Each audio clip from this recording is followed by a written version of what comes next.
Bueno, yo alcancé a subirles el material ayer para poder hacerlo un poquito más didáctico. Eh, Hay algunos videos ahí y también hay algunos artículos. Los videos hablan de las nociones generales, ¿cierto?, de los trastornos de la personalidad. También dan a grandes rasgos la clasificación de este tipo de trastornos y habla de que son patologías, ¿cierto?, crónicas que no tienen, digamos, una cura absoluta, pero sí hay algunos lineamientos para el manejo de los casos y una de las cosas principales, ¿cierto?, es la psicoterapia. Este tratamiento lo vamos a abordar en profundidad en otra clase, ¿ya? Por ahora nos vamos a preocupar de entender cómo se clasifican estos tipos de trastornos.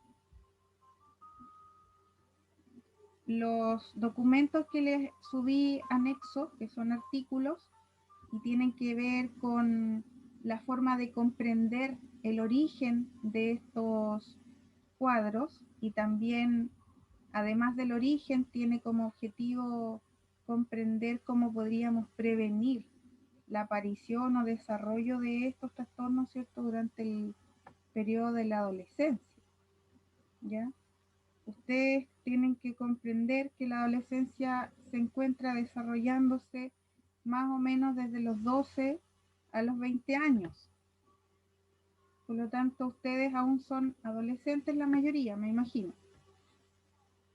La personalidad es algo que se puede heredar en algunos rasgos de los progenitores, ¿verdad?, de los padres, pero también existe un desarrollo de la personalidad de acuerdo a las vivencias que nosotros tenemos en el periodo de la infancia y también obviamente en este periodo de la adolescencia. Mientras se cursa en esta etapa de la adolescencia, es decir, de los 12 a los 20 o 22 años aproximadamente, no podemos decir con certeza de que los rasgos de personalidad patológicos se pueden asociar o pueden dar paso a diagnosticar un trastorno de la personalidad, porque aún en esta etapa la personalidad, así como el cuerpo, se encuentra en un desarrollo, ¿ya? Entonces se habla de que fisiológicamente podríamos definir un trastorno de la personalidad después de la etapa de la adolescencia, es decir, en un proceso en el cual ya se haya logrado el desarrollo de las características secundarias sexuales y se entiende que después de los 22 años ya hay una fijación de las características de esta personalidad que podría, por supuesto, ser moldeable en una etapa temprana con psicoterapias, ¿ya? Entonces, por eso es súper importante que ustedes lean esos artículos para que logren comprender la importancia de varios de los factores.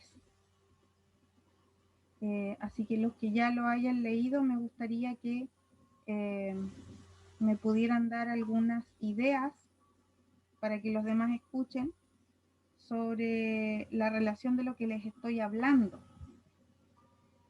¿Qué cosas ustedes pudieron detectar en los documentos que son importantes a la hora del desarrollo de la personalidad?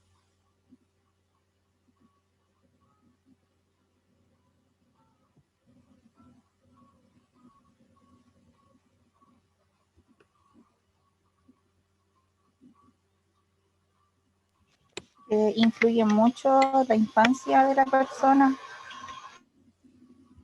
¿Pero qué cosas de la infancia? Por ejemplo, abusos o falta de confianza al tener padres alcohólicos, falta de autoestima. Drogadicción.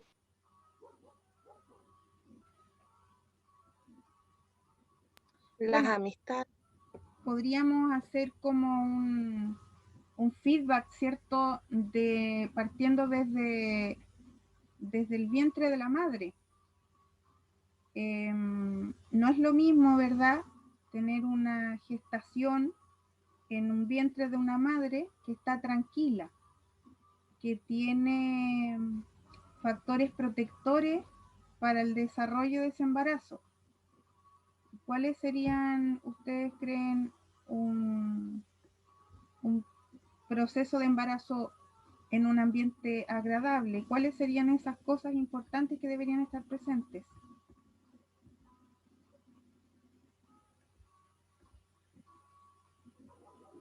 Conversemos los chiquillos porque esto es importante de que ustedes se den cuenta. ¿Cómo podría ser un embarazo en un ambiente tranquilo? ¿Qué factores podrían incidir en eso?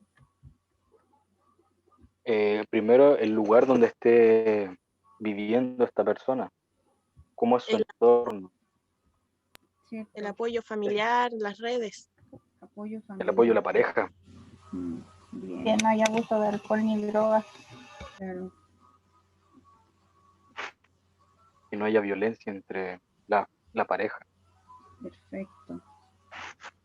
Bueno, eso es una primera cosa, ¿cierto? Necesaria como requisito para que este ser se pueda gestar de una manera óptima, ¿cierto? Tranquila, porque todo lo que ocurra en la madre puede repercutir en el niño, en el desarrollo embrionario. Ahora, Y que la madre igual quiera tenerlo, o sea, esté dispuesta a tener un hijo, porque hay algunas que no quieren. sí, algunas al principio no quieren, ¿cierto? Pero después hay un proceso de aceptación de este niño y lo quieren tener, o algunas incluso durante todo el embarazo se confunden, pero cuando ya ven nacer a su hijo empieza a existir este proceso de apego. Y de los que pudieron leer, ¿qué significa apego o cuál es la importancia de esto en la personalidad de los individuos? Que puede ayudar a prevenir los trastornos de personalidad. ¿Y a qué se le llama apego? ¿Qué significa esto? ¿Apego con quién? ¿Hacia quién? ¿Con... El lazo que crea la madre con el hijo, los padres, la familia.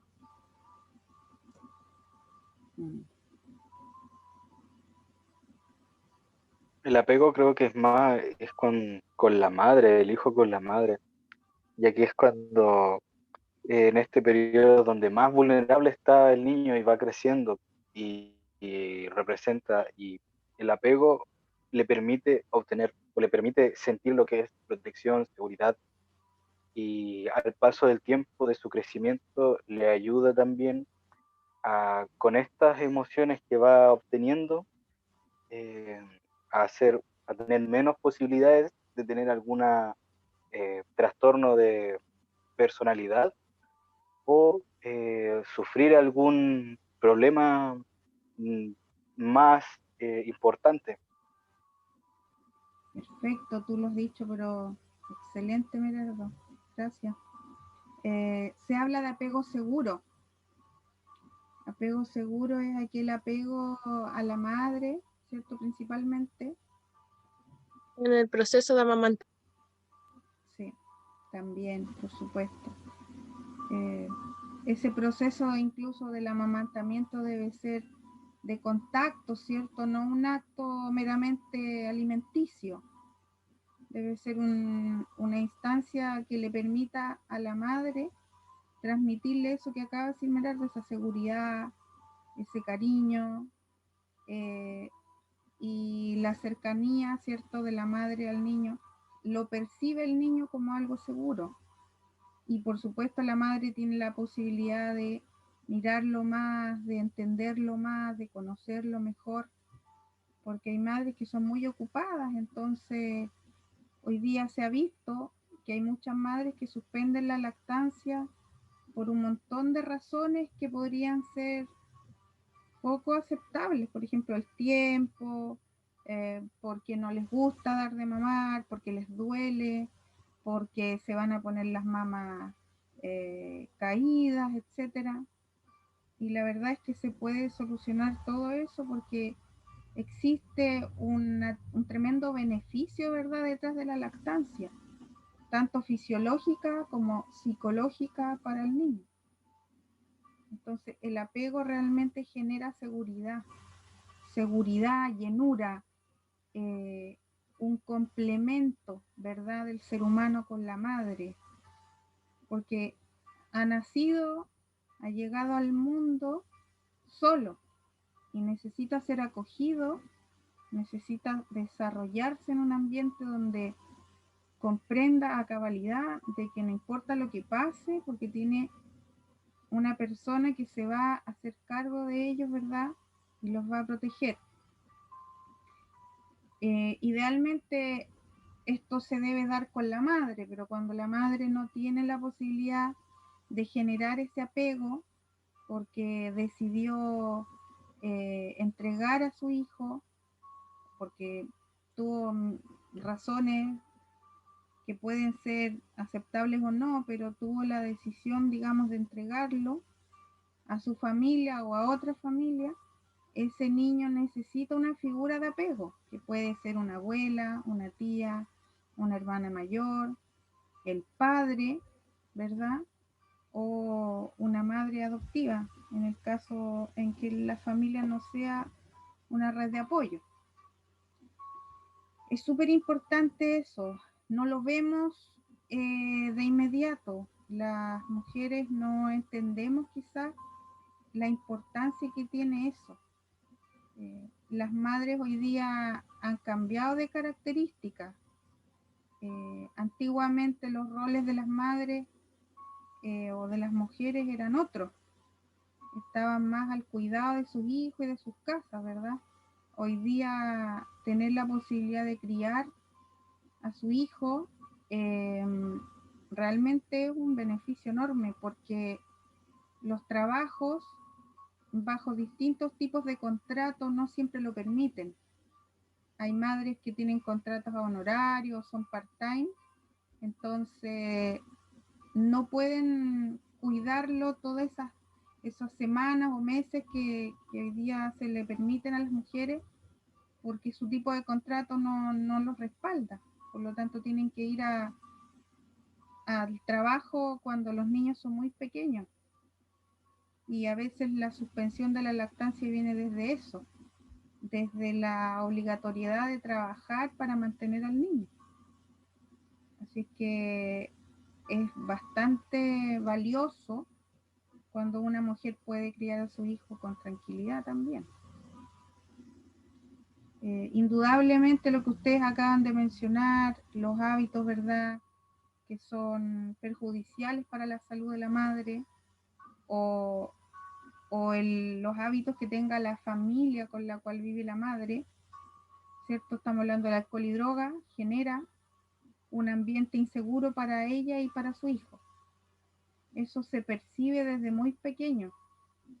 Hay cosas que no podemos explicar después en la adultez, pero cuando se inicia la psicoterapia, el psicólogo, el psiquiatra, tienen que hacer algunos psicodiagnósticos o exámenes. Y a través de esos exámenes se descubren ciertos traumas que son inconscientes, ¿verdad? Que no se han podido relatar de una manera clara y precisa por el individuo porque no entienden por qué son así. Hay situaciones de vulnerabilidad que han vivido que ni siquiera pueden percibirla con certeza porque puede haber ocurrido a una edad muy temprana y donde los recuerdos son muy vagos. Entonces aquí el desarrollo de la primera infancia es fundamental para un periodo de desarrollo de la adolescencia seguro, óptimo y normal, ya normal. Eso quiero que lo consideren como algo súper importante porque es necesario que ustedes lo tengan claro. Es la base, chicos, es la base para que ustedes como profesionales de la salud puedan hacer promoción y prevención de la salud mental después. Porque si bien es cierto, hay patologías psiquiátricas que son hereditarias, ¿verdad? Como la psicosis, por ejemplo, que acabamos de estudiar en el GES, ¿verdad? Me refiero a la esquizofrenia, los trastornos bipolares. Tenemos también otras patologías que son del grupo de los trastornos del ánimo, que tienen una raíz, digamos, en esto también del apego. Hay factores desencadenantes de los trastornos del ánimo que vienen justamente desde la primera infancia. Así que este punto es realmente importante que ustedes lo integren, que lo analicen, que lo profundicen un poquito, porque de eso depende el apoyo que ustedes le puedan dar a sus pacientes el día de mañana. ¿Ya? Y cuando trabajen a lo mejor desde la atención primaria, en los colegios, o pueden estar trabajando en el programa de la mujer, por ejemplo, atendiendo embarazos adolescentes, en pediatría van a tener niños también, en urgencia van a tener que atender muchos niños jovencitos que vienen con algunos problemas emocionales, y ustedes no olviden que son educadores continuos. Por lo tanto, conocer esta parte que es tan fundamental les va a servir mucho a sus pacientes y sin duda a ustedes también, porque están saliendo de esto. Es importante conocerse, comprenderse y también tomar la decisión de sanarse. Como profesionales de la salud tenemos esa responsabilidad de tener salud para poder entregar salud. ¿Ya? Así que dicho esto, yo quiero, digamos, movernos un poquito por la teoría, ¿verdad? Hay dos videos, como les digo, que les puede explicar también, aparte de lo que yo les voy a decir hoy día, les puede reexplicar lo que vamos a conversar hoy día y que tiene que ver con la clasificación. Etiología significa causales, ¿verdad? Origen. Y podría ser heredable, como les digo, en parte por estos rasgos genéticos que uno hereda de los papás, de la mamá, del papá. Podría haber sido también heredado, como les había dicho, por modelaje. Yo veo a mi mamá comportarse de una manera, veo a mi papá comportarse y tiendo, ¿cierto?, a tener los mismos comportamientos por aprendizaje, por observación. Entonces, en algunos casos podría darse y en otros no, porque podríamos tener unos casos de trastornos de la personalidad bastante complejos, pero sin embargo, cuando hacemos visitas domiciliarias conocemos a estos padres o a los hermanos y el entorno familiar es bastante tranquilo, bastante distinto. Entonces, ¿qué gatilló este trastorno de la personalidad? Quizás fue un hecho que se encuentra fuera del grupo familiar. O sea, una situación de vulnerabilidad podría haberse dado en otro contexto y no contexto familiar. ¿Sí? No sé si me logran entender eso.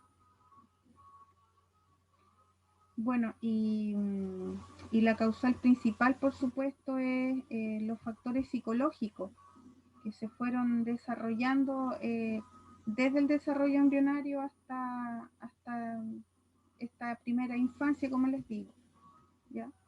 Y que se visualiza en todo su esplendor después de la adolescencia. Ahí se fijan esos rasgos patológicos, queda como patológico ese rasgo, y ya no hubo más tiempo, digamos, de esperar el desarrollo, y quedó así. Entonces ahora viene el tratamiento, y no antes, no en la etapa de la adolescencia. Ahí se puede hacer prevención y promoción, pero tratamiento no, ni los psiquiatras van a hacer un tratamiento porque no se puede diagnosticar como tal antes. Como lo mostraban en los videos, ambos psiquiatras hablaron de 3 grandes grupos. Estos grupos de trastornos de la personalidad pueden ser llamados clases, o también lo van a encontrar en la literatura como clúster, y es A, B y C. 3 grandes grupos, nada más que eso. Ya, los de la clase A, que son considerados como excéntricos o extravagantes, los de la clase B, que son considerados dramáticos, ya, o histriónicos, y los de la clase C, los dependientes o ansiosos. ¿Ya? ¿Se escucha bien? Sí, pero Ya. Sí, profe, sí se escucha bien. Bueno, imagínense, yo quiero solamente nombrarles los nombres de los tipos de personalidades que hay aquí en la clase A, ¿ya? Todo esto se supone que es patológico, ¿ya? No quiero que piensen que porque tienen algunos de estos rasgos ustedes tengan un trastorno de la personalidad. No se vayan a confundir con eso. ¿Ya? Nosotros tenemos una personalidad, todos. Por lo tanto, hay ciertos rasgos de varias clases, o quizás de las 3 clases, que podemos tener de forma lógica, porque tenemos que tener un tipo de personalidad. Lo que aquí ustedes van a ver son cosas fuera de lo normal y que se fijan en una sola clase. Eso es lo patológico, cuando se quedan pegados en una sola clase, ¿ya? Entonces, en la clase A podemos tener los de tipo paranoide, esquizoide y esquizotípico. ¿Qué le dicen a ustedes esas 3 palabras? ¿Con qué patología se relacionaría este tipo de patología?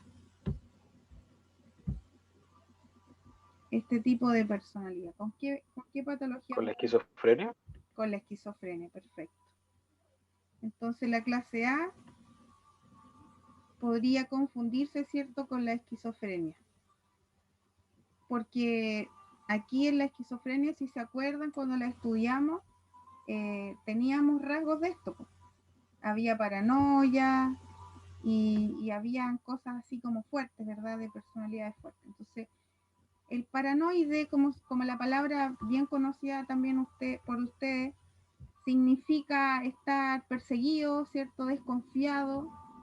Este tipo de personalidad patológica tiende a ser de esa misma forma, ¿ya? Por lo mismo, por ser tan desconfiados, no tienen ninguna posibilidad de tener relaciones amistosas o sociales sanas, porque ellos solamente confían quizá en su persona significativa, que puede ser la madre o no sé, un hijo, etcétera. Pero son bastante desconfiados en todo lo que hacen. Estas personas, por lo tanto, son de afectos limitados y no son muy amables, muy amistosos, como les digo. En la única posición que se encuentran seguros es en las posiciones altas de poder, de estatus, es decir, cargos altos quizás de trabajo, ¿verdad? Donde ellos puedan mantener el poder sin que nadie se los pueda robar, y eso a ellos les da seguridad. ¿Ya?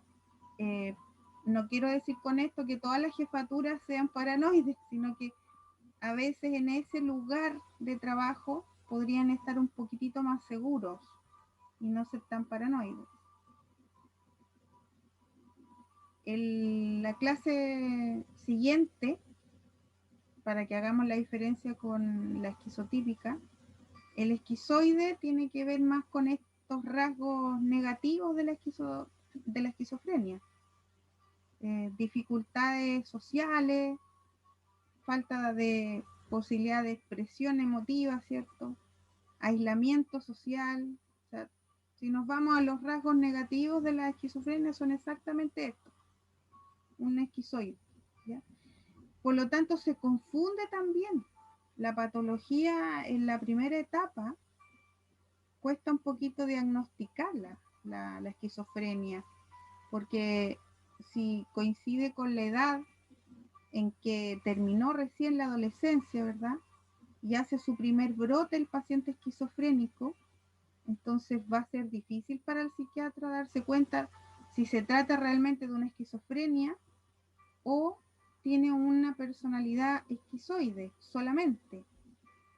¿Cómo podríamos, creen ustedes, diferenciar esto? ¿Cómo podríamos saber que no va a ser una esquizofrenia y solamente es un trastorno de la personalidad? ¿Qué no debería hacer o qué no debería aparecer en la persona? ¿Alguna conducta maníaca? Maníaca, porque sí, podría ser si es que fuera una sospecha con un trastorno bipolar. Pero volvamos a la esquizofrenia. Tener alucinaciones. Perfecto, perfecto. Porque acuérdate que eso tiene que ver con los rasgos positivos de la patología esquizofrenia, ¿verdad? Entonces, hasta aquí, si nos quedamos con los negativos, es igualito. El psiquiatra todavía no puede diagnosticar. Pero si el chico hace alucinaciones auditivas o se pone iracundo, muy agitado, ¿verdad? Y tiene estos comportamientos violentos, entonces ya salimos del trastorno de la personalidad y nos quedamos con el diagnóstico de esquizofrenia. ¿Mm? Si se dan cuenta, la psiquiatría no es tan exacta, cuesta llegar a un diagnóstico, ¿se fijan? Ya, el esquizoide no va a poder ser iracundo, como dice acá, ¿ya?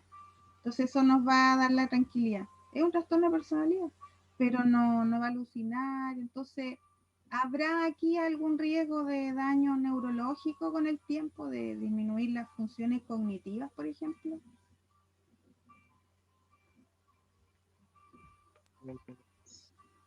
No, ¿Qué piensa el resto? Tengo harto alumno hoy día, contesten, chicos. Yo opino lo mismo, o sea, lo mismo que dijeron que no. Que no. ¿Y por qué no? ¿Qué es lo que me lleva a mí a tener un deterioro cognitivo? ¿Los síntomas negativos o los positivos? Lo negativo. Negativo. Estos son los negativos, pues. Acuérdense, una persona retraída con aislamiento social son síntomas negativos. los positivos. Claro, los positivos, estos estallidos neurológicos, ¿verdad? Donde tenemos alucinaciones. Eso me hace tener un daño neurológico con el tiempo. Y desde ahí viene la falta de memoria, concentración, atención, ¿ya? Así que este chiquillo con un trastorno de personalidad esquizoide podrá estudiar, podrá ir a la universidad. Sí. Perfecto. Este puede, ¿cierto? Va a ser retraído toda su vida, va a ser un niño poco afectivo, pero el desarrollo cognitivo no debería estar alterado acá. Así que se puede perfectamente desarrollar en la universidad, tener un título, podría trabajar en un área que no requiera, ¿cierto?, de su desplante social, que no sea lo principal, porque igual aquí se va a relacionar de manera mínima, pues, socialmente hablando. Puede tener estimulación también social, ¿verdad? Depende del grupo de amigos. Pero lo puede hacer, se puede desarrollar. Dígame. Pregunta, profe. Dígame. Las personas con esta condición Uh-huh. tienden a desarrollar vínculos amistosos. O sea, acaba de decir que sí, pero necesita así como estímulo. a entablar. De manera Y estos espontánea, estímulos Berardo, serían no. Afectivos. Claro, aquí necesita siempre del refuerzo, del aprendizaje constante. Por eso, por ejemplo, aquí podría tener la madre o el padre o los hermanos un primer entrenamiento en lo afectivo y después a lo mejor los amigos, porque uno tiene que explicarle a los amigos por qué él es así. Es un poquito lo que pasa con los Asperger, no sé si lo alcanzan a sospechar, Sí. ¿cierto? Pero el Asperger tiene otra cosa que lo diferencia del esquizoide. El Asperger es una persona chispeante que puede aprender a cabalidad muchos temas, pero tampoco son afectivos, pero sí pueden expresarse mucho. No en lo afectivo, pero en lo social podrían expresarse harto, ¿ya? Haciendo un poco la diferencia con el trastorno de personalidad esquizotípico, este es un personaje, o sea, el esquizotípico no pasa inadvertido. Mira la palabra que usan acá, persona extravagante que llama la atención por su aspecto, y dice que son fríos. Entonces, ¿con qué lo podríamos comparar? Con una persona que llama mucho la atención, ¿cierto? Alguien que está como disfrazado quizás, que se viste de una manera llamativa, que va por la calle, ¿verdad? Y que capta la atención de todo el mundo. La gente se va a dar vuelta a mirarlo, ya sea hombre o mujer. ¿Mm?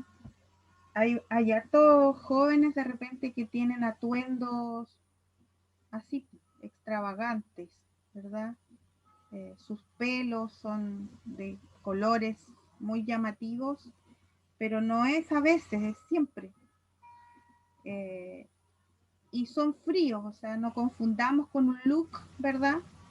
Que pueden haber chiquillos que decidieron tener ese look un tiempo y después pasan a otro look y así. Pero aquí se acompaña además de un carácter frío, ¿ya? Que raya en la indolencia quizá. No solamente no tienen expresión emotiva, sino que no son cordiales ni son empáticos en ningún caso.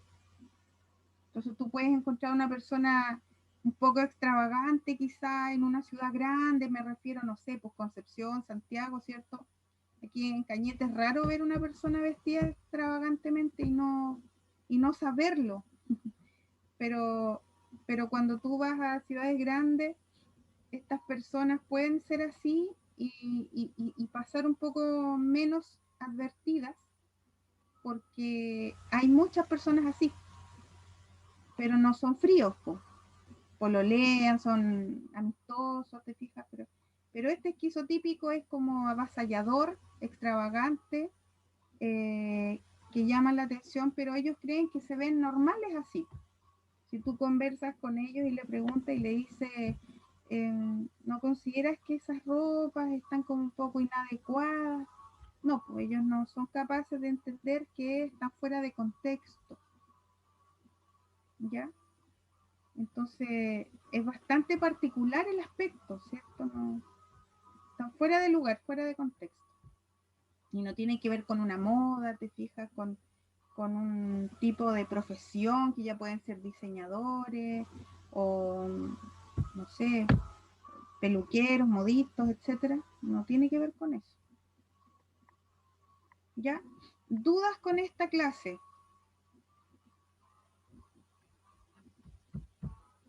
El resto. ¿No hay duda? Espero tener la audiencia que dice equipo. Bueno, siguiendo con la siguiente clase. Dígame. Las personas, como la última que llamó, podrían ser, es que se me vino a la mente la palabra como que sean personas como ególatras, ¿o no? No, No caben en esa... no, ellos no se dan cuenta que están llamando la atención, Bárbara, Ah, ya, ya. sino ellos creen que son normales frente al resto, pero ellos necesitan para sí mismos tener una imagen muy, muy llamativa porque quizás tiene que ver con su aspecto explosivo en la personalidad. Entonces, vestirlos más normales sería fome para ellos, sería como apagarlos. Por ahí va la cosa, más o menos. Lo que tú... Como que no serían ellos, no, entre comillas. claro, porque acuérdate que una personalidad les va a durar quizás toda la vida. Vamos a ver ahora algo de Claro. lo que tú estás mencionando, para que salgas de la duda. Bueno, clase B, dramático, o sea, que genera un impacto en los demás, pero un impacto que afecta, ya no como la clase A, que a lo mejor me llama la atención nada más, o quizá me preocupa un poquito, pero no me hace daño a mí. ¿Me entiende? Quiere decir que no afecta a terceros. Eso es la clase A. La clase B sí. Por eso quiero que relacionen ese dramatismo desde ahí, desde el impacto que produce en el resto. Y no solamente en la familia, sino que en la comunidad, en la sociedad. Entonces, miren las palabras que se usan en esta clase. Los antisociales, límite o borderline, que significa en inglés esto está en el límite, histriónico y el narciso, narcisista. Con este tiene que ver un poco tu detalle, Bárbara. ¿Ya? Bueno, el antisocial es una persona, como lo dice la palabra, pues, ¿verdad? Que va contra las normas sociales. No, aunque las conozcan las normas, no se van a pegar, porque no les gustan las normas. Entonces son chiquillos conflictivos desde la adolescencia y quedan así pegados después en la adultez también. Aprenden a ser muy manipuladores, carentes de control, porque no aceptan el control de nadie, ni siquiera de sus progenitores. Y son personas que al ser manipuladores tienen este como don de la palabra, como dicen ustedes, ¿verdad? Son personas encantadoras, pueden ser muy simpáticas, porque tienen este don de la manipulación, por lo tanto atraen al otro con sus cuentos, ¿verdad? Con sus relatos, pueden engañar fácilmente porque son muy hábiles para mentir. Y como tienen esta personalidad que atrapa, ¿verdad? No siempre andan en buenas, con buenos grupos de personas, ¿verdad? Se juntan con personas que a lo mejor podrían haber sido de la clase C, que lo vamos a ver, los embaucan, los transforman y tienen bastantes seguidores. Y eso es lo peligroso, porque no se afectan ellos mismos, sino que afectan a otros también. Y cuando los padres o las familias entienden en lo que ellos se encuentran, ¿verdad? Porque aquí tenemos un montón de chiquillos que son delincuentes, que tienen hartos problemas con la ley, ustedes se podrán imaginar. Son estos típicos chiquillos que están metidos en delitos, en drogas, en algunos actos disruptivos, donde rompen cosas, destruyen, se los llevan detenidos, pasan una noche en la comisaría y al otro día los sueltan porque son menores de edad, pero después de los 18 años ya no es así, pues, o sea, quedan detenidos. Se los pueden llevar al tribunal, ¿verdad?, de garantía, y ahí tienen que pagar sus condenas, que pueden ser pocos meses, pero transitan en ese mundo, entre la sociedad que quiere que ellos sean distintos y la familia que les aconseja y las mamás que le lloran, etcétera, y después vuelven a recaer toda la vida. Entonces, si aquí no hay un tratamiento, es difícil poder modificar estas conductas. Faltan otros rasgos aquí, porque ¿cómo se pueden imaginar ustedes un chiquillo que sea antisocial? Aparte de lo que dice acá. ¿Qué otras prácticas deben hacer estos cabros? Agresividad. Sí, agresividad, bien. Problemas con el alcohol, la droga. Perfecto, siempre va de la mano eso. Entonces llegan a ser peligrosos. A pesar de ser encantadores y embaucadores, fíjense que son bastante fríos. Ellos no, en sus relatos no se encuentra el arrepentimiento, ¿m? Salvo después de un tratamiento, por supuesto. Imagínense el apoyo familiar aquí debe ser fundamental, pues. Algo le pasó a esta persona en la niñez, recién lo conversábamos. La importancia del maternizaje, la importancia del apego, ¿verdad?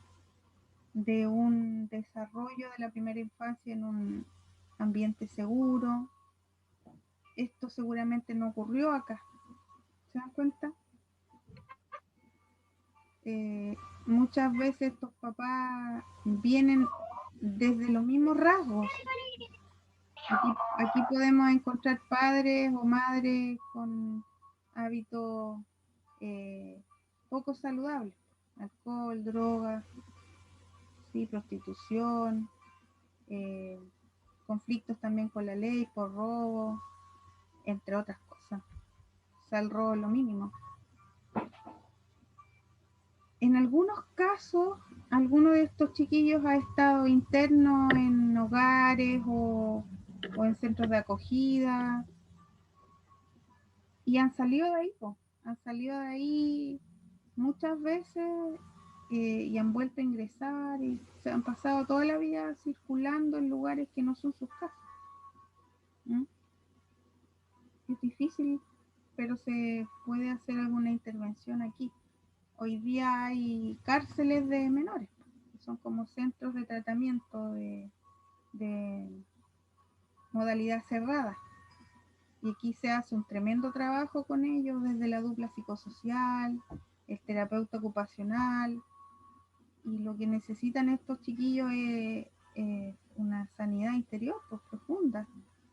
Hay que empezar a buscar el porqué de la etiología desde la primera infancia en adelante. Entonces podría una persona que... Estos chiquillos voluntariamente ustedes se imaginarán que no van a ir al centro de salud mental, ¿verdad? No van a ir a pedir, yo me quiero rehabilitar, no pasa. Lo que Va a ser sí casi obligado. los van a enviar, pues, los va a enviar el tribunal. Los va a enviar el tribunal a hacerse un tratamiento al COSAM o a un centro de tratamiento residencial, como ustedes vieron en la tarea. ¿Sí? Pero es un desafío para los equipos de salud mental este tipo de personalidad. Es un desafío. Bien. Ahora me cansé pensando en este tipo de cabros. El límite. ¿Quién ha escuchado hablar del límite o borderline? O limítrofe también se le llama. Pero no desde el retardo mental, ¿eh? Yo quiero que lo piensen como un límite en la forma de reaccionar. ¿Sí? ¿Alguno lo ha escuchado? No, Nada. Bien. para mí es la primera vez que lo escucho. Creo que tienen relaciones inestables. Sí, por ahí va. Mira, no se olviden de este tipo porque es el peor. No es el peor, pero es difícil de sacar. Este tipo de personalidades son los que quizás tenemos más en tratamiento nosotros en los centros de salud mental, ¿ya? Los límites o borderline. ¿Y por qué? Porque sus conductas tienden a ser dañinas para sí mismos. Entonces estos pacientes vienen derivados incluso desde las urgencias por intentos de suicidio o conductas para suicidio. Me estoy refiriendo a estos cortes o a dañarse a sí mismo de manera constante y recurrente. Y son pacientes que en la atención primaria de salud a veces no andan bien, que necesitan una psicoterapia bastante especializada, necesitan de un control y seguimiento psiquiátrico, ¿ya? Por lo tanto, las competencias de los generales, de los médicos generales de zona a veces no son suficientes para poder manejar cuadros de este tipo. Y mira lo que dice aquí. Transitan entre la neurosis y la psicosis, tienen inestabilidad afectiva, conductual y de autoimagen, un humor inestable, conductas impulsivas, practican la automutilación y expresan ideas contradictorias. ¿Qué creen ustedes que pasó en su infancia aquí? ¿Qué infancia habrán tenido estas personas? Profe, ¿qué es autoimagen? La imagen que yo tengo de mí mismo es inestable. A veces me encuentro lindo, a veces me encuentro feo. Bárbara iba a decir algo. En su infancia, sí, que quizá en su infancia fue como sus necesidades en la infancia no fueron bien cubiertas, quizás por la palabra que los padres no la tomaban en cuenta, como que los dejaban de lado, no, ay, no me acuerdo de la palabra exacta, pero como de ese estilo de vida yo creo que tuvieron cuando jóvenes. Sí, sí, y como que no, por ejemplo, nunca hubo relación como afectiva, ese vínculo, ese lazo con sus padres. Sigue siendo súper importante esto, ¿se dan cuenta? Claro, porque esta persona... ¿No hubo un apego como corresponde? Un apego como corresponde. Quizás fue un apego de compromiso, ¿verdad? Un apego mínimo para poder darle los cuidados, que no se muriera. Pero aquí, ¿cómo creen ustedes? ¿Por qué creen ustedes que le ocurre esto de hacerse automutilación? ¿Por qué practican eso? ¿Para poder sentir algo? Para poder sentir algo. Y sentir control. Puede ser.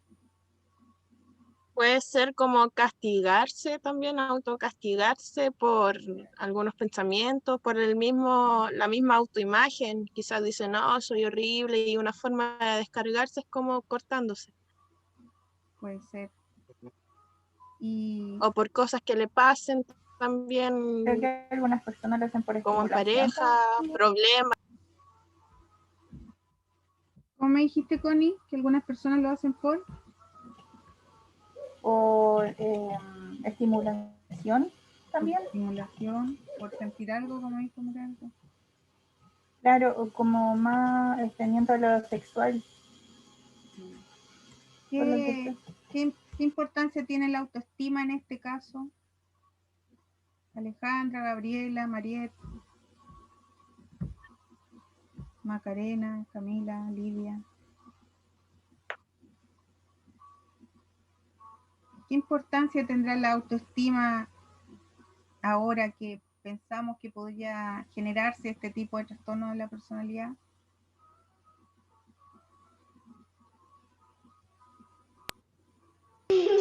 ¿Cómo, profe? ¿Qué importancia tiene la autoestima en este caso, en este tipo Ale. de trastorno de personalidad?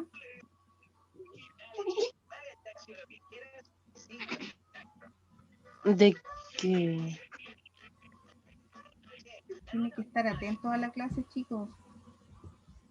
Alan, ¿me Juega un rol muy importante, profe, porque debido a eso es como que él se da el ánimo de no hacerse autolesionarse. Se siente más querido a sí mismo, más valorado. Perfecto. Más seguro. Si yo me quiero, ¿verdad? Psicológicamente igual se puede encontrar bien esa persona. Aquí es súper importante que ustedes hablen de esto porque cuando tenemos un paciente y quizás van a tener alguna vez en sus vidas como profesionales, chiquillos, un límite encima, en la urgencia, en la asistencia, no sé, la atención primaria o hospitalizado, tanto en pediatría como en las medicinas, a tener algún chiquillo que ingresó porque se trató de suicidar, por ejemplo. Aquí obviamente el tratamiento lo va a hacer un psiquiatra y un psicólogo, ¿verdad? Pero ¿qué podemos hacer nosotros ahí? ¿Qué necesitan estas personas? Orientación, ayuda, Ujú. Que alguien lo escuche. ¿De qué apoyo. carecen? Afecto. De afecto, ¿verdad? Carecen de afecto. Entonces, ¿cómo podemos querernos más nosotros? Eso tiene que ver con la autoestima. Entonces hay algunas cosas que podemos hacer como ejercicio para aumentar la autoestima. Pueden tenerlo hospitalizado ustedes 2 semanas. ¿De qué manera creen ustedes que pueden fortalecer la autoestima de su paciente que está hospitalizado?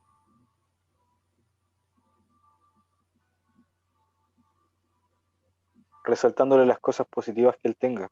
Perfecto, perfecto, perfecto, ¿cierto? En ningún momento Durante esas podemos 2 resaltar lo malo. semanas, ¿Cómo? durante todo el tiempo en el que esté, Claro, ahí recalcándole siempre, subiéndole el autoestima. claro, porque eso es lo que a ellos les hace bien, pues, se sienten seguros. De eso carecen, ¿verdad? De cariño, de atención. Acuérdense que De seguridad. ¿Se le puede hacer como un seguimiento para que la persona pueda subir su autoestima o no?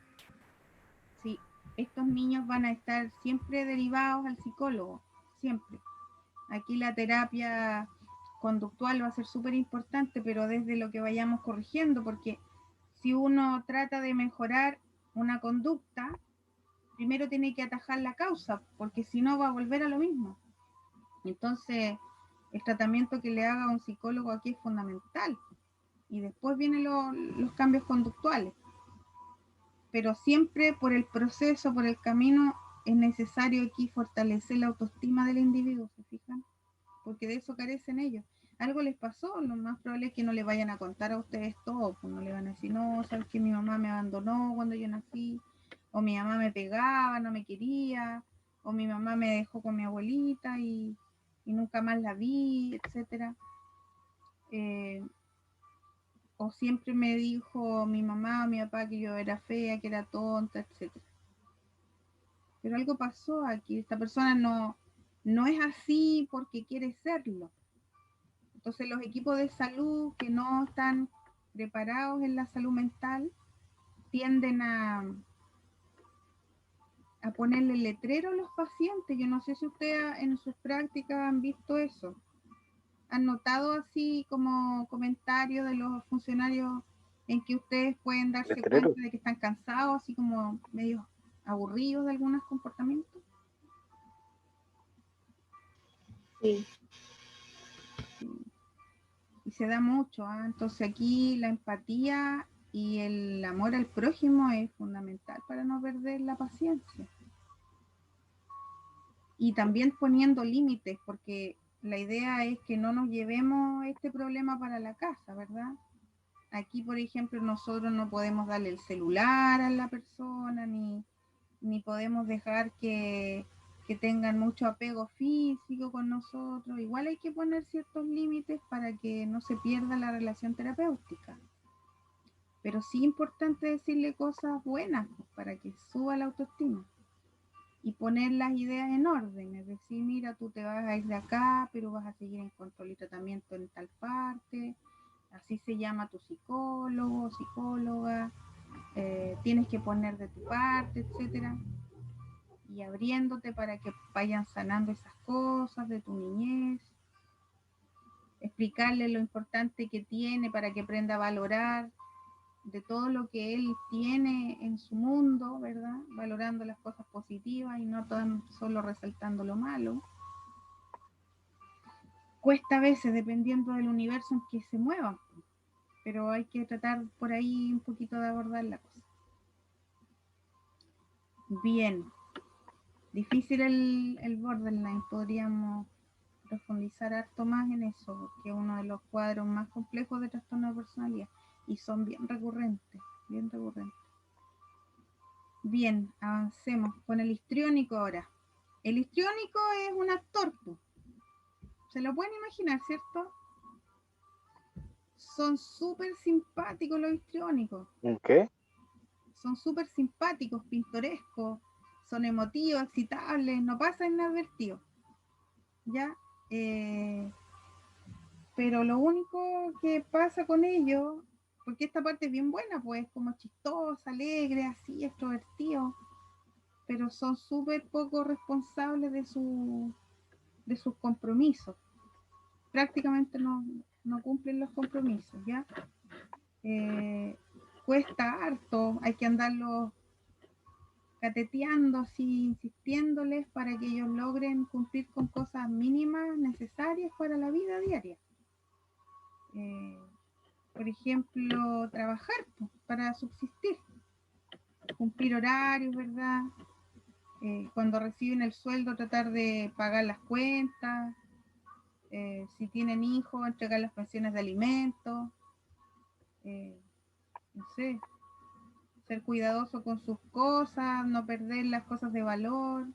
Es difícil para ellos porque no lo ven como algo importante, pero son personalidades que llaman la atención y quizás no le hacen daño a los demás, pero sí a su entorno familiar, porque como no cumplen compromisos, se ven afectadas ciertas necesidades, no están satisfechas, pero que le hagan daño a la comunidad, eso no ocurre. ¿Sí? Se hacen daño, digamos, económicamente por la falta de compromiso, ¿no? ¿Mm? Así que llaman mucho la atención, pero no la forma de vestirse, sino que la forma de comportarse. Son bien extrovertidos. Entonces, ¿con qué se podría asimilar y confundir? ¿Con qué etapa de cuadros o con qué patología que ya vimos? El histriónico.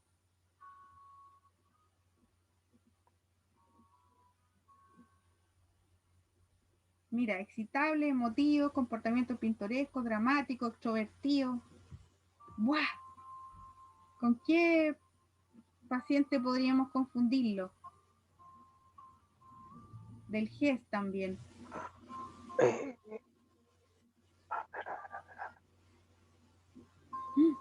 No, Con el esquizotípico. ya algo, ¿cierto? Pero mira, fíjate, esto de ir para afuera, todo para afuera, es de la manía. Es de la manía. A veces uno ve estos pacientes en las urgencias, traídos por otras personas, por ejemplo, porque los encuentran así y comportándose y no están haciendo nada malo porque siempre son iguales. Pero basta cometer un error nomás, quebraron algo, pasaron a llevar algo, fueron demasiado avasalladores con alguien y podrían llegar a las urgencias con un paciente así, pensando que está maníaco. Pero la diferencia es que el maníaco está agresivo.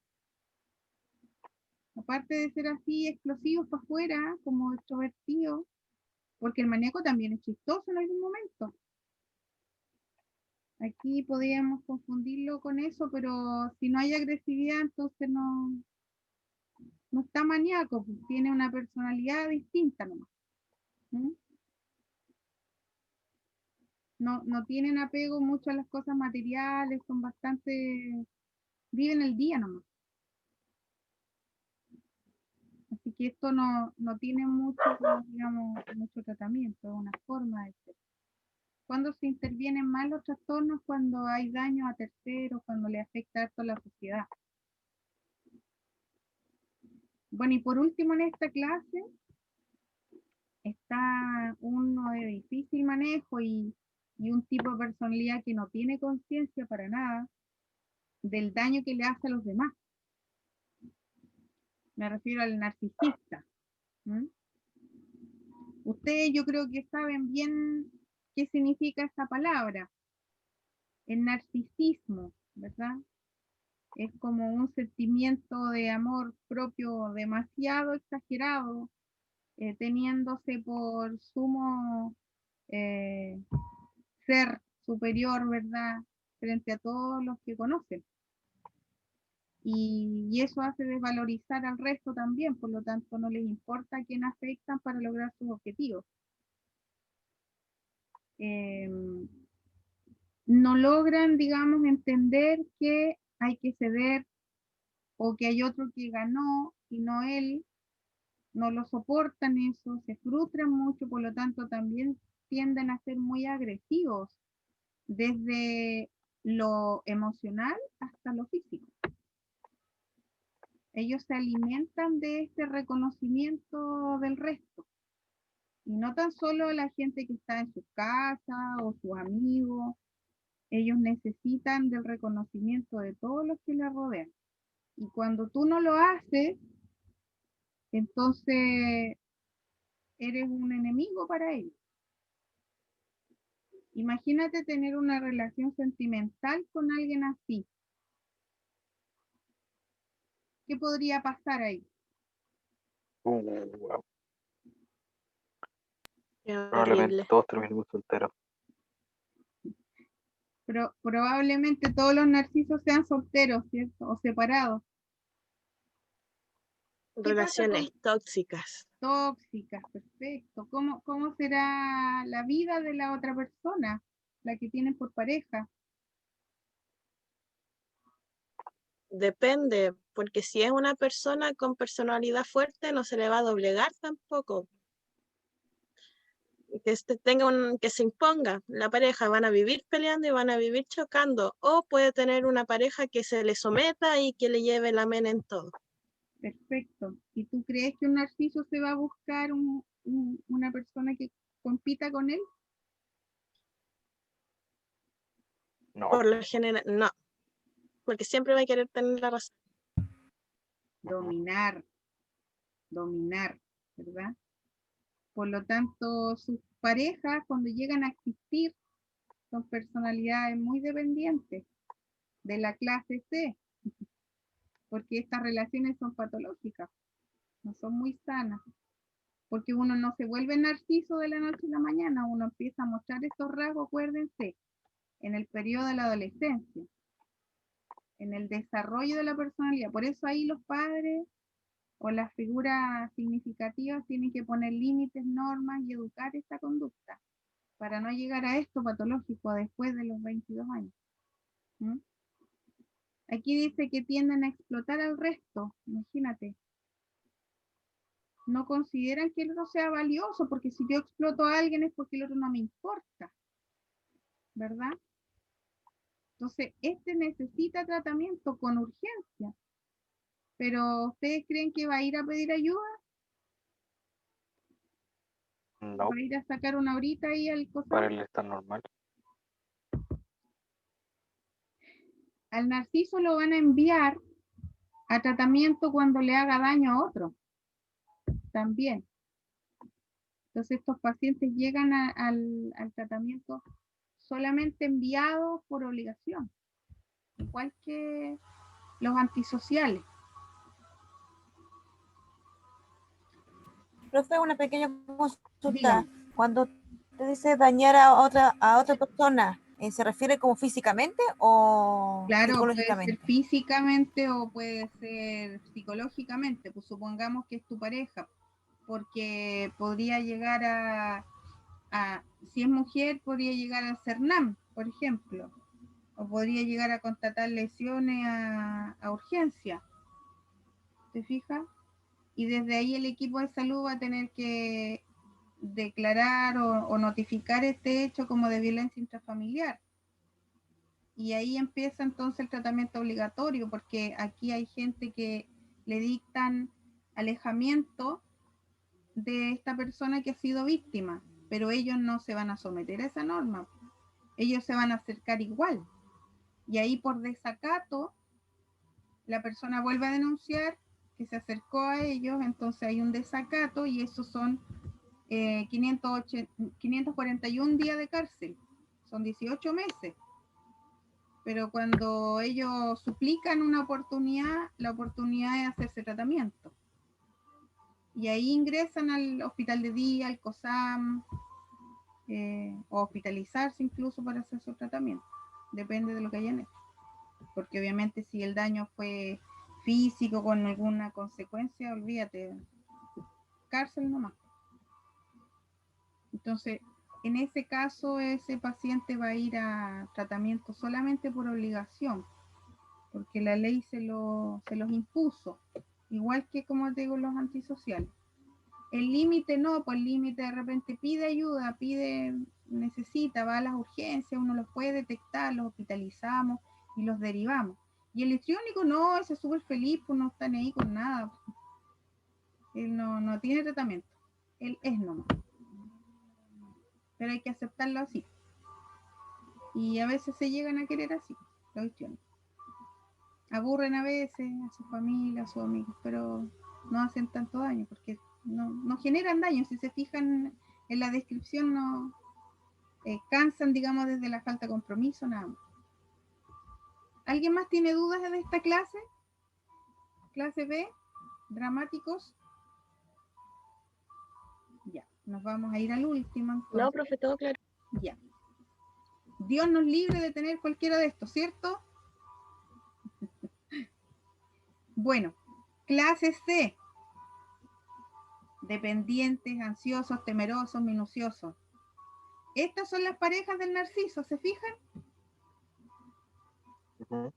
Tenemos aquí 3 tipos de personalidades patológicas en esta clase C. Los dependientes por excitación y los trastornos obsesivos compulsivos. Entonces el dependiente, como suponen ustedes, la palabra es que su autoestima es baja. Entonces necesitan de otro para sentirse protegidos. No hay confianza en sí mismo, dice aquí. Así que estas relaciones generalmente son de mucha dependencia, de mucho apego. Y cuando esa persona significativa no está, ellos se desmoronan, se sienten morir. Tienen esas relaciones así como de obligatoriedad con el otro, porque por pena quizás la pareja que tienen, si ya está cansada, agobiada con esta cosa de la dependencia tan severa, no se atreven a dejarlos, pero cuando ya lo tienen decidido, esta otra persona les hace cualquier acto para poder manipular quizá en ese momento y que no los deje. ¿No? Son personas que no creen que pueden salir adelante por sí mismos. Entonces, imagínense cómo debe haber sido de niños, cómo deben haber sido en su niñez con la relación con sus padres. ¿Qué pudo haber pasado aquí? Hay casos, profe, en que, bueno, yo soy hija única, ¿Ya? pero hay casos de que hay familias que tienen con 2 o 3 hijos y siempre como los papás apoyan al mayor o al más inteligente. Entonces los menores o uno queda más, Más como, solito. ¿cómo decirlo?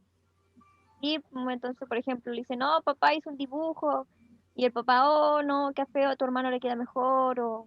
Qué horror. Bueno, hay casos y casos. No estoy diciendo que sea así, pero hay casos y casos. Sí, Joana, puede ser la falta de confianza en mí mismo. Tiene también un aprendizaje de la vida, ¿verdad? Y si, como tú dices, los papás no reforzaron esos logros, sintieron que nada de lo que hicieran iba a ser suficiente para que lo valorara el otro. Y desde ahí la falta de autoestima también.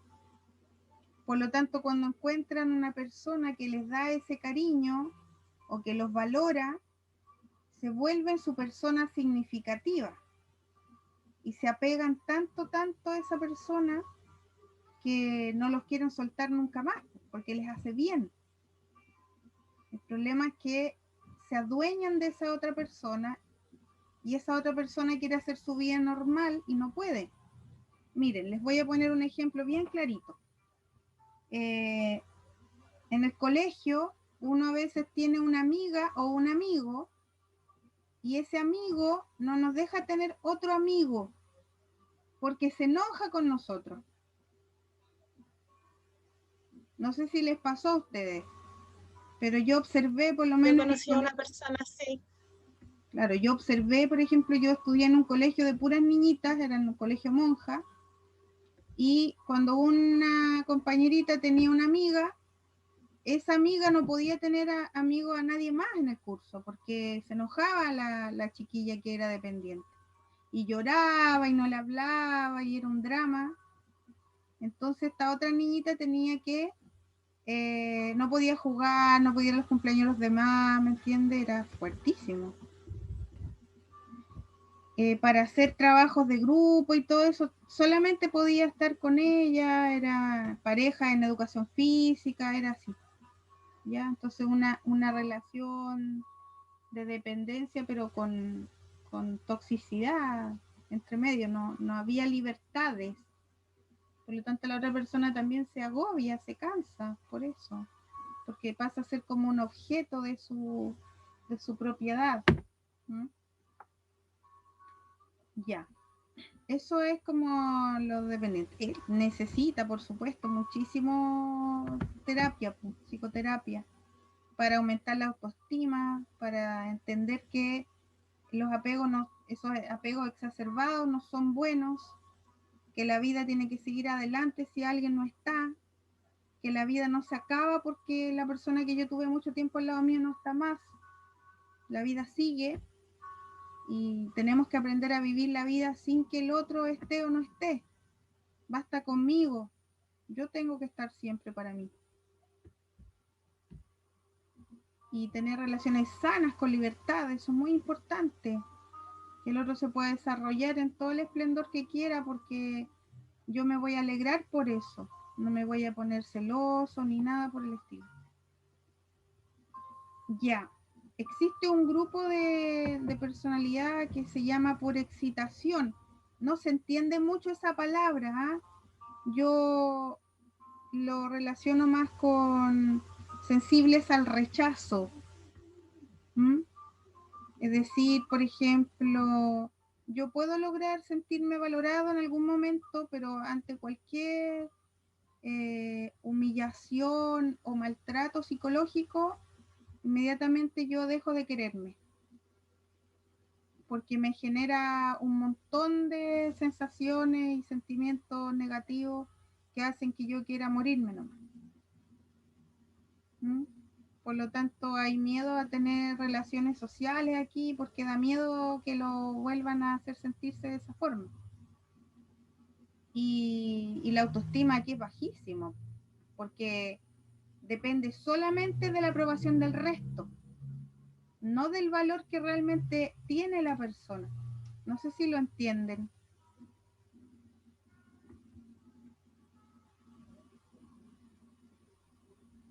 Profe, yo no entendí bien, es como que la señal no está bien y escuché, ¿entienden? Y fue como, no. Se fue la señal, pucha. A ver, quiero que se queden con esta parte, hipersensibilidad al rechazo. Porque si lo miramos así, es un trastorno de personalidad por excitación, no me dice nada. ¿Sí? Cuando yo tengo una hipersensibilidad al rechazo, me da miedo tener relaciones sociales por miedo a que el otro me diga cosas malas, porque eso me afecta a mí, en mi amor propio. Por lo tanto, son personas retraídas socialmente, pero no porque no quiera tener amistades, sino que le da miedo al rechazo. Algo le pasó en la vida que hizo que ese aprendizaje le quedara muy marcado y tiene que ver exactamente con problemas de autoestima inestable. ¿Se entiende un poco más? Sí. Ya. Qué bien. Bueno, y finalmente el último de la clase C es un trastorno obsesivo compulsivo que también se ha colocado dentro de otro grupo de trastornos que son los trastornos de ansiedad generalizado, trastornos de pánico y los trastornos obsesivos compulsivos. Así que también como que están en otra canasta de problemas de salud mental. Pero en este caso sigue la teoría de los trastornos de la personalidad. Y el trastorno obsesivo compulsivo tiene una obsesión y una acción, que sería la compulsión. Es decir, yo tengo una idea fija en mi cabeza y la quiero ejecutar, porque si no la ejecuto, caput. No puedo seguir adelante. De eso se trata un poco el trastorno obsesivo compulsivo. La idea obsesiva, ¿verdad?, que está aquí en mi cabeza, generada, y que es una idea delirante, que no pasa. Usted ya sabe lo que es una idea delirante. Es una idea poco modificable. Y necesito concretar esa idea obsesiva con un acto, con un hecho. Y esa es la compulsión, el acto. ¿Ya? Entonces, esa idea obsesiva y esa compulsión toma control de la vida de la persona y no le permite hacer una vida normal. No le permite tener relaciones cálidas y tiernas porque está con una idea delirante todo el rato que ocupa su cabeza. Es muy cuadrado, muy estructurado, muy obsesivo con eso que tiene que ver con las ideas. Y no me refiero solamente al aseo, porque uno dice, ¿con qué lo relaciono esto yo? ¿Con qué lo relaciona el común de la gente el trastorno obsesivo compulsivo? ¿Con qué acto? Con la limpieza. ¿Y con qué acto Las personal? compras. ¿Cómo? Las compras, hay mujeres que son, he visto hartos casos de mujeres que son así, compran y compran y compran. Son compulsivas para comprar cosas. Compulsivas para comprar. Otras también son compulsivas para lavarse, para asearse, lavarse las manos sobre todo. Tienen una idea obsesiva de que todo está contaminado y que lo va a enfermar. O para barrer la casa. El orden también, el orden, ¿cierto? De que todo esté en el mismo lugar, que no se mueva. Hay un montón de ideas obsesivas, pues. Las compras también son así. Hay obsesiones de, no sé, que quede todo cerrado, la casa que quede perfectamente cerrada y todo apagado, y todo desenchufado para que no se vaya a incendiar la casa, por ejemplo. Entonces son ideas que se repiten y generalmente hay una sola idea, no es que vayan transitando las ideas, porque sería fantástico que soltaran una idea y después viene otra. No, pues, si es una idea delirante es una sola idea. Entonces hay varios tipos de trastornos obsesivos compulsivos, dependiendo de esa idea delirante que poseen. También necesitan un tratamiento psiquiátrico y psicológico acá. Y son poco modificables, porque cuando hablamos de una idea delirante es complicadísimo. Complicadísimo. Ahí el apoyo familiar es indispensable, la paciencia, y yo creo que el tratamiento también tiene que ir para ellos, para poder soportar, ¿cierto?, esta situación de tanta obsesión y cansa harto. Bien, ¿dudas en este tipo de trastorno de la personalidad en clase C? ¿No? No, profe. Ya. Cosas que podemos hacer así como en general cuando trabajamos con ellos, con estos pacientes. Comunicación clara, porque si se fijan, todo lo que ustedes digan puede ser usado en su contra, ¿cierto? En algunas clases, en algunos trastornos de la personalidad. Entonces hay que entender bien cada diagnóstico, porque depende de cómo sea el paciente y el diagnóstico que trae, es como yo también debería comportarme frente a ese paciente para no generarle caos o crisis. ¿Mm? Si no conozco el tipo de personalidad que le ha diagnosticado el psiquiatra, puedo cometer errores dramáticos. ¿Ya? Entonces, lo otro es involucrarlo de a poquito en grupos, porque hay algunos que van a aceptar esto y otros que les va a costar muchísimo. Hay otros que va a afectar al grupo, además. Entonces tengo que ir midiendo, ¿verdad?, con el equipo, en qué grupos meterlo, con qué terapeuta dejarlos, con cuántas personas y con qué objetivo o qué temática a abordar en el grupo de trabajo. proporcionar estructuras al paciente, decirle las normas, ¿cierto? Insistir con el cumplimiento de las mismas y el porqué o la importancia de cumplirlas. Siempre observarlo, no dejarlo solo, porque acuérdense que hay muchos de estos que tienen rasgos que son peligrosos. Hay gente que le gusta hacerse daño, otros que pueden agredir a otros que son intolerantes y otros que son muy sensibles. Dar respuestas positivas, siempre mejorando, ¿cierto?, la autoestima, facilitando las cosas para no generar crisis ni conflictos. Y bueno, la mayoría de estos pacientes va a estar con algún tratamiento farmacológico que pueda ayudar a remitir estos rasgos, ¿cierto?, que son agresivos, obsesivos, violentos, problemas de autoestima también, que puedan tender a la automutilación o las ideas suicidas. Necesitan fármacos. Y esos fármacos depende también la adherencia de nosotros. Acuérdense, ustedes hicieron un excelente trabajo. Yo estoy en eso ahora, revisando. Todavía no he terminado y no sé quiénes faltan, porque hasta ayer todavía recibí algunos trabajos. No he pasado todavía la lista. Pero si falta alguien, por favor lo envía y coloque algún justificativo ahí en el correo. Estos pacientes necesitan estar en un grupo especializado de terapeutas. No, como les decía, es difícil manejar estos trastornos de personalidad en la atención primaria, que no están las competencias desarrolladas ahí, así que los vamos a tener generalmente en los centros especializados de terapeutas. Y necesitan de nuestra parte apoyo en la psicoterapia. Las donas son rellenas con crema pastelera y son horneadas. Y estas son fritas. Son fritas con rojillas.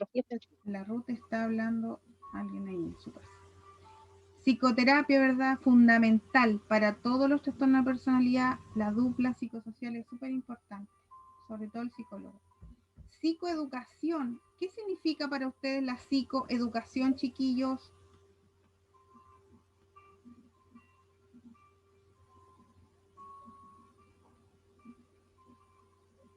¿Quién puede educación más como, o sea, educación psicológica, pero como más cognitiva para el paciente? Mira, simplemente, educación en salud mental, Merardo. Educación en salud mental. Entonces, ¿quiénes pueden hacer educación en salud mental? ¿Nosotros? El personal de enfermería. Todos los que trabajamos en salud mental, ¿verdad? Porque uno a veces relaciona la palabra, ¿cierto? El prefijo y dice, el psicólogo tiene que hacer esto. No. Toditos nosotros, los que trabajamos en psiquiatría, en salud mental, tenemos la responsabilidad de educar. Pero la temática puede variar, pero todos somos educadores de salud mental. Y lo mejor que podemos hacer es partir por la prevención y promoción de la salud. Por eso vuelvo a decir la importancia de entender los factores predisponentes de los trastornos de la personalidad. Trabajar en eso es súper importante desde el programa de la mujer cuando están embarazadas las mamás. ¿Ya? Y por otro lado, otro pilar fundamental del tratamiento, que es parte de nuestro rol, ¿cierto?, es la psicoterapia farmacológica. Nosotros ahí tenemos un papel fundamental, justamente por lo que ustedes acaban de hacer como trabajo, ¿verdad? Profundizar en los efectos adversos de los medicamentos, que son sus enemigos, pues en el fondo, porque si yo no logro manejar los síntomas adversos del paciente con el equipo, ¿verdad? Con el psiquiatra, con el médico general de la urgencia, qué sé yo, con cualquier persona que me pueda ayudar en esta intervención, no logro que el paciente adhiera al tratamiento. Y sin ese fármaco nunca va a lograr el cambio. Por lo tanto, quien tiene que tener súper claro eso somos nosotros, enfermería. Si se fijaron ahí en las estrategias de manejo de los efectos adversos, muchas estrategias eran no farmacológicas. Simplemente eran coordinación con el psiquiatra, derivación urgencia, derivación al, no sé, por gastroenterólogo, o a la matrona, o a la nutricionista, etcétera. Es netamente concretar algunas alianzas terapéuticas para este mismo paciente, ¿ya? Así que por ahí va. Algunos eran fármacos de asociación, ¿cierto? Porque hay algunas cosas secundarias que aparecen como la acidez, el reflujo, etcétera, el dolor, se manejan con otro tipo de fármacos o de hierbas, etcétera. Pero algunas cosas no, sencillamente se manejan con otros dispositivos, con otros profesionales y así. Bien, vamos a hacer un ejercicio práctico.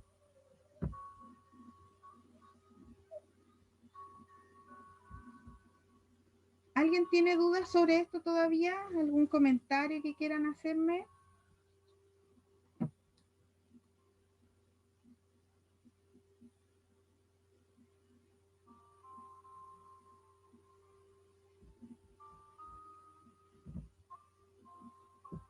No, profe, quedó como súper claro. Es un temazo este, ¿eh? Me dicen ustedes también. Los trastornos de personalidad, ¿verdad? Son un temazo. Y podríamos profundizar harto en los tipos de consejos para la vida del día de mañana. Por favor, chicos, no se olviden de lo que les digo. Ustedes cuando trabajen en salud mental, más de alguno de ustedes seguramente lo va a hacer. Profundicen en el diagnóstico de sus pacientes, ¿ya? El conocer el nombre de la patología no les sirve a ustedes para tratar a un paciente de psiquiatría. Ustedes tienen que profundizar en el diagnóstico y en todo lo que significa ese paciente, en las necesidades que tiene, tanto él como su familia, porque tiene que ser abordado eso. Y recuerden bien, todo fármaco que ustedes tengan que darle a ese paciente tiene que ser conocido, archiconocido por ustedes. Por lo tanto, si no lo conocen, tienen que estudiarlo. Y tienen que observar en su paciente los efectos adversos y los cambios conductuales que vayan teniendo con el correr de los días. Todo eso es relevantísimo para el cumplimiento de los objetivos de un tratamiento para un paciente. Siempre tenemos que estar estudiando. El estudio no termina cuando ustedes reciben su título. Ahí empieza recién su formación profesional de especialidad en el área donde se van a desempeñar. Y eso puede durar toda la vida. Así que no se olviden de eso. Bien, vamos a hacer un ejercicio de valoración de casos clínicos. ¿Ya? Yo voy a leerles 2 casos clínicos y vamos a aprender a tomar antecedentes de ese caso para después poder entender cuáles serían sus necesidades y cómo abordarlas. ¿Ya? Bien, este es el primer caso. Quizá podemos ver este nada más y el segundo se los doy de tarea. Se trata de un hombre de 85 años, es visto por un asistente social en un centro para personas de la tercera edad para valorar sus necesidades sociales y las de su mujer, que está postrada en cama. Y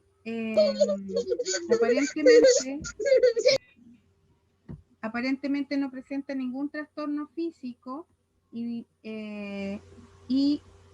no, ningún deterioro del pensamiento y de la memoria. Mire qué bueno, a los 85 años. En su historia personal, confeccionada con sus informes y los de su hija, aparece que esta persona tuvo una carrera exitosa como abogado y hombre de negocios. Ha estado casado 60 años y su mujer es la única persona a la que ha expresado sentimientos de ternura y es la única que ha confiado. Ojo con eso. Siempre ha sido un hombre muy cauteloso a la hora de hablar de él mismo a los demás, creyendo que si lo hace pueden aprovecharse de él. Ha rechazado ofertas de ayuda de desconocidos, ya que sospecha de sus verdaderos motivos. A lo largo de su vida han existido numerosas situaciones donde ha reaccionado con una suspicacia exagerada, en ocasiones rayando lo delirante. Por ejemplo, almacenar cartas de un cliente en una caja de seguridad secreta de forma que pudiera utilizarla como prueba en caso de que éste se tentara a demandarle por mala administración de sus acciones. Siempre se ha dedicado a lo que él considera trabajo útil y dice que nunca tiene tiempo para actividades de ocio, incluso los 20 años que lleva retirado. O sea, se salió a los 65 años de su trabajo. Dedica mucho tiempo repasando y controlando sus acciones en la bolsa y ha cambiado de asesor en varias ocasiones al interpretar pequeños errores en los estados de cuenta mensuales como pruebas evidentes de intentos fraudulentos del asesor de encubrir gastos fraudulentos. Este es un trastorno de personalidad. Después de lo que acabamos de estudiar, ¿en qué tipo de personalidad puede caer este caballero?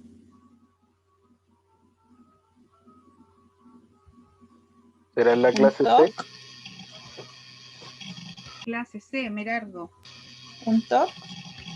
Siento. TOC. ¿Ya? ¿Y qué otro puede ser?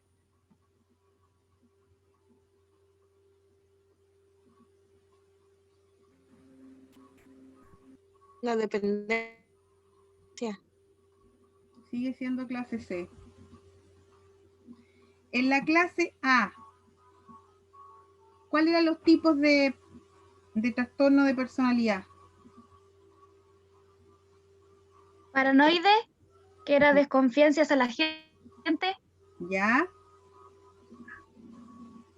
Esquizoide y esquizotípico. Ya no parecí. Y en la clase C están los dependientes, los por excitación y los trastornos de obsesión-compulsión.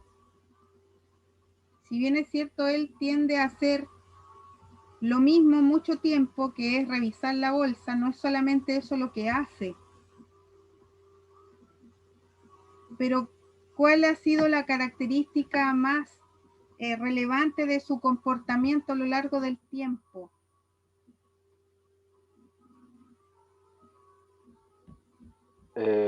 Al menos está como muy predispuesto a que si es que le pasen cosas negativas, poder defenderse.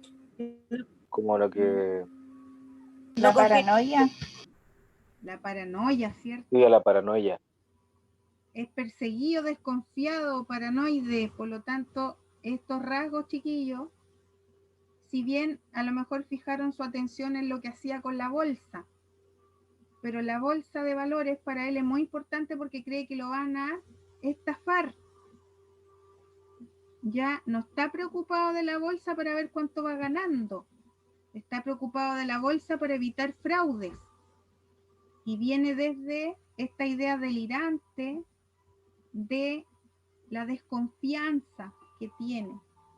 Por lo tanto, déjenme decirles que no han acertado. He ganado. Clase A. Clase A. ¿Se fijan? ¿Cuál es la diferencia con el trastorno obsesivo compulsivo? El trastorno obsesivo compulsivo, pese a que hace siempre lo mismo, no siempre es paranoide. Paranoide podría ser el miedo que tiene a enfermarse. ¿Te fijas? Pero solo eso. El resto es la obsesión de esta idea y la compulsión de generar algo para que esa idea se concrete. Pero no siempre tiene que ser una idea de daño. Esa es la diferencia, ¿ya? ¿Les queda claro o todavía quieren debatir? Ahora sí quedó más claro, profe. Ya. Entonces vamos a poner, eso es un trastorno de personalidad paranoide. ¿Ya? Para que lo Profesora, lean. ¿Cómo? profe, Sí. ¿este trabajo es para la otra semana? Este trabajo es una tarea Sí, que es de la unidad. Vamos a ver la fecha, la vamos a revisar. porque yo tengo que entendido que la próxima semana es semana de receso y los profes de por sí no sé, no pueden dar trabajo más que para que los compañeros, los que No, están pues, atrasados en materia, se pongan al día. por supuesto, Constanza, yo no voy a pasar a llevar el reglamento, por eso te digo, yo tengo que revisar, porque primero el instructivo hay que construirlo y poner una fecha, ¿ya? Ahora estamos en una etapa de aprendizaje. Entonces, tenemos primero aquí antecedentes relevantes. ¿Qué antecedentes podrían ver ustedes que eran problemáticas y que podrían necesitar ser intervenidas? Porque por algo consultó. A ver, volvamos al caso ahí.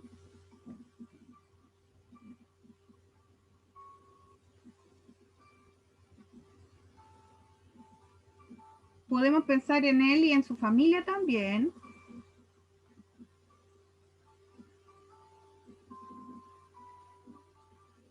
Su desconfianza hacia la gente. Ya. Desconfianza. ¿Cómo es su relación social? ¿Tiene amigos? ¿Sale?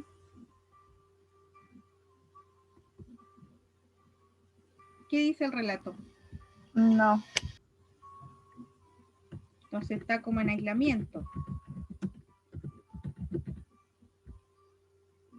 ¿Cómo es su relación con su familia? ¿Quién es su persona significativa? La esposa.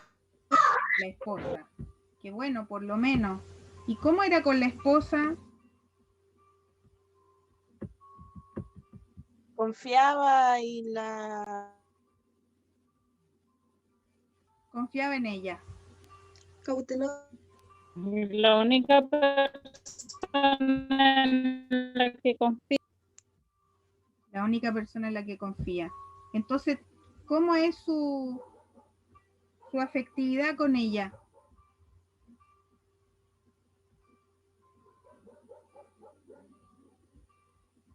era afectiva. Era Como afectiva. Relajado. dependiente. O sea, puede ser afectuoso con alguien, claro, puede serlo. ¿Cómo sería con los hijos? No tenemos aquí ninguna cosa de relatos, pero imaginémonos que tiene hijos, pero no los menciona, porque dice que su mujer es la única persona a la que ha expresado sus sentimientos de ternura y la única en que ha confiado. Y seguramente su esposa está enferma porque ella está postrada en cama. Si ella se muere, ¿qué va a pasar con este caballero? ¿Quién va a ser su persona significativa?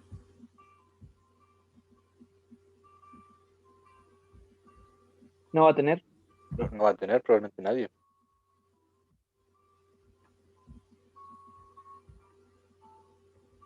Tiene una hija, pero no menciona su relación afectiva con ella. Pero su hija lo llevó, ¿te fijas? Porque ella hizo un relato, dice, que confeccionaba con sus informes y los de su hija. Y su hija está preocupada por él, entonces hay que mejorar aquí relación con su hija. Ahí falta algo, ¿cierto? Con la relación con la hija. A pesar de que pasa revisando la bolsa todo el día, ¿tiene alguna ocupación? ¿Puede tenerla?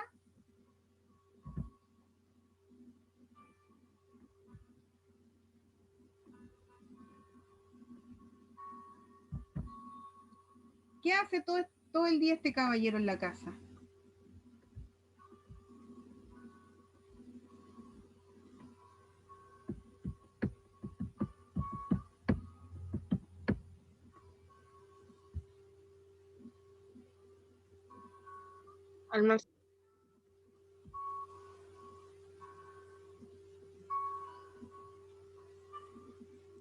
Almacenar cartas de un cliente. Ya. Estar pendiente de la bolsa. Sí. Mira, acuérdense lo que dice acá, tiene una esposa postrada. Lo más probable es que, como está jubilado, él se dedique a las labores de casa.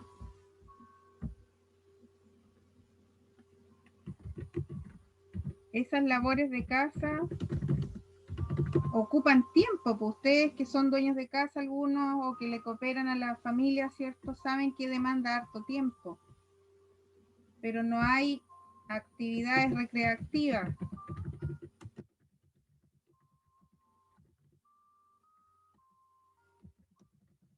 No hay labores de casa. Lo ocupan.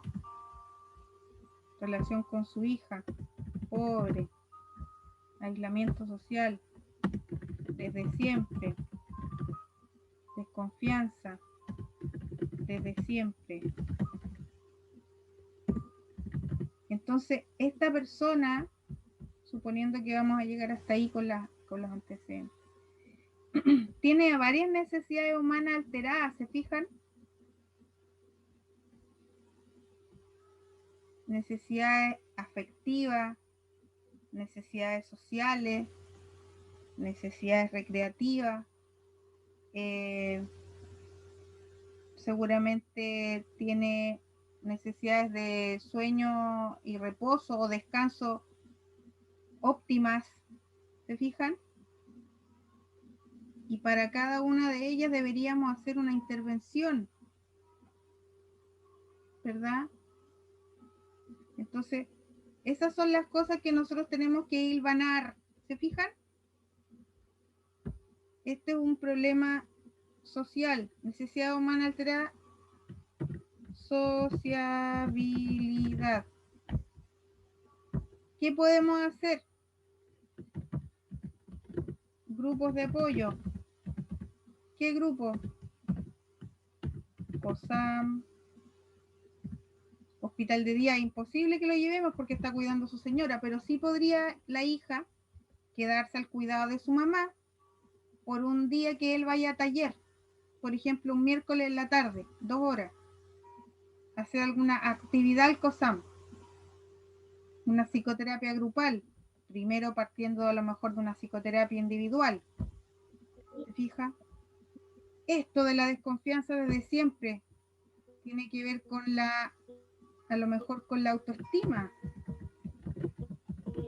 Atención con Claro, psicoterapia, ¿cierto?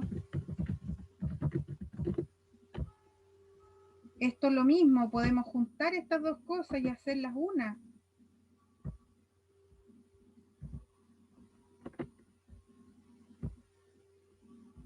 ¿Sí? Aquí tenemos labores de casa que lo ocupan, está cansado, necesidad de reposo y descanso, la tiene alterada esa. ¿Qué hacemos? Podemos hacer una... que haya visitas domiciliarias. Podría ser, ¿cierto? Visitas domiciliarias del programa de postrado, porque aquí no dice nada del programa de postrado. Pero también podría participar la hija, pues. Turnos con su hija en cuidado de esposa. Y así él puede hacer otras actividades. Actividades recreativas no tiene. Lo mismo de acá, reposo y descanso, pero desde otro punto de vista, desde la mente. Habrá que ver qué le gusta, po. A lo mejor aquí podríamos hacer algo con el asistente social para ver qué grupo tiene también en su barrio. A lo mejor puede tener reuniones con la junta de vecinos, podría integrar a lo mejor un grupo de fútbol o de juegos de mesa. ¿Sí? Uh-huh.